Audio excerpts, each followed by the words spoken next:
The limit exists only in your mind. What does that mean?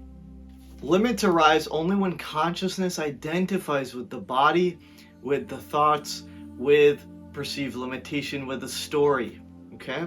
None of which are actually the true you. The limits you've superimposed on yourself over the years, over the circumstances changing perhaps, you've made up yourself, only exist in your mind, and your mind is not actually you. Your thoughts that you have are not actually you. Who are you truly? Who are you truly? My name is Dalton, and I'm your guide to the invisible and the unseen, removing illusion and confusion in your spiritual awakening. You are spirit having a human experience. You are consciousness, awareness, pure awareness having a human experience. And what do we know about pure awareness? What do we know about spirit? Spirit is limitless. Spirit is not confined to time or space. Spirit is not confined by age, by perceived physical limitation. That is your true self.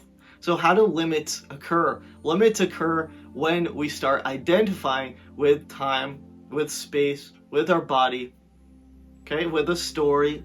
Experience has convinced me that an assumption, though false, if persisted in, will harden into fact.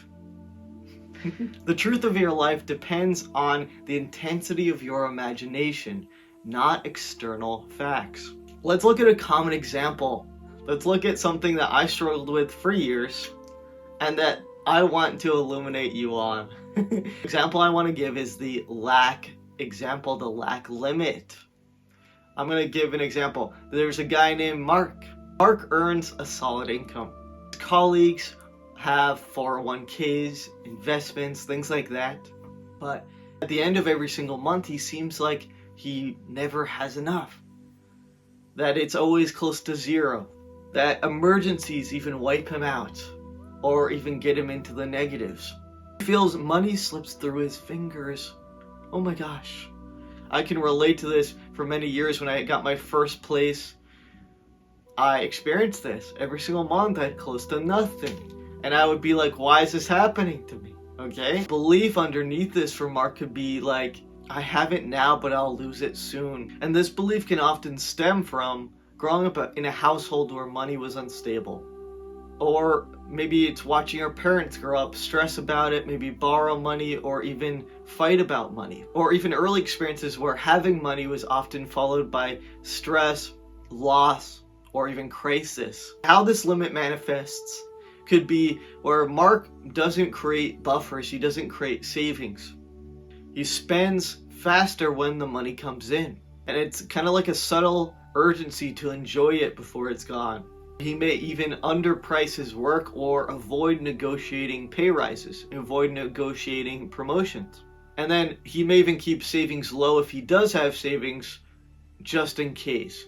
Although that kind of guarantees like constant kind of emergencies. Like sometimes one month you'll need more money than the last month, like, you know what I'm saying? But none of these actions feel irrational to him, and neither did it me. That it kind of feels normal. Like it feels like familiar and safe to think like this.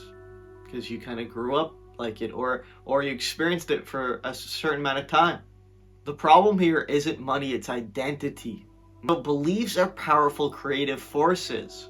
When a belief is repeated, it becomes a thought, a habit, a perceived limit, and even identity, right? So the issue here isn't about money, it's about identity. So Mark is occupying a state of consciousness where money is unstable, where it goes too fast and he can't relax, right? That's the state of consciousness, or the root that he's occupying his life from. If we're all spirit occupying the human body, that we're all a slice of infinity experiencing itself, that if we remove the limits, we can experience more freedom, right? Your life is faithfully reflecting it, as the state is believed to be true. Infinity only says yes. The subconscious only says yes. So the work is not about getting more money, but occupying the state of someone whom money stays. It's all just your energy responding to law. I am financially secure. Money stays. I am safe.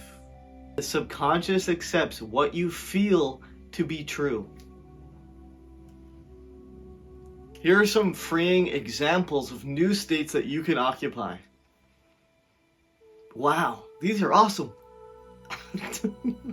Screenshot it if you want. So if you want to go deeper, click the links down below to find one-on-one sessions with me, which is awesome. You can also find links to my email list. If you sign up for my email list, it's just an amazing thing to pair with your journey of awakening, and perfect for ascending souls just like yourself. In the meantime, I hope you guys have an epic week ahead and you had an awesome holiday and new year. And we're just gonna have an amazing year this year, I think. It feels amazing. So let's go. If you like the video, please like the video, comment, subscribe if you want to see more content just like this. But in the meantime, sending lots of love, and I'll see you guys next week.